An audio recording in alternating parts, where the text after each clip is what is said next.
One judge ordered him to stay behind bars, but today a different judge decided one of Albuquerque's most dangerous drivers should be back out on the streets with a promise he'll behave this time. Yes, Your Honor. That's Adam Pacino under the mask, sporting a far more courteous attitude than the last time you saw him in September, when he was copping an attitude with officers after they say he was doing 140 miles an hour on Montgomery, drunk, with a loaded gun. You're going to jail. Yeah, that's why you can't even afford a car like that.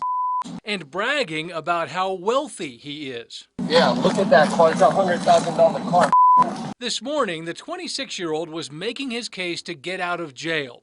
After he was arrested, prosecutors argued he was a danger to everyone on the streets and should be held until his trial in February. A district court judge agreed, saying he could only get out if he goes to a month-long inpatient rehab with an ankle monitor. I would just ask the court to tweak its order a little bit. His lawyer today asked a different judge to soften that stance, citing money issues. As far as trying to find a program that is cost accessible and that would allow him to be released fairly soon, I don't think we've had any luck with that. And arguing her client did a stint of drug and alcohol rehab in jail, and the experts there thought he'd be fine with an outpatient program. The state would ask the court to at least stay with the original order for inpatient treatment program. Prosecutors pointed out that the original judge went out of her way to specify Pacino needed to do inpatient treatment if he wanted to get out of jail. I don't believe that Judge Moran was basing her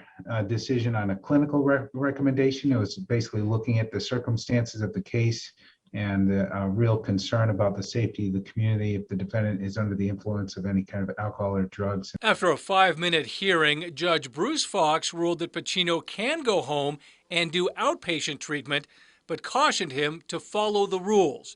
No drugs, no booze. And a special condition is that you are not to receive any traffic violations. Pacino, who says he sells cars for a living, has been popped in the past for street racing and for getting belligerent at a high school football game while drunk and high on meth back when he was 21.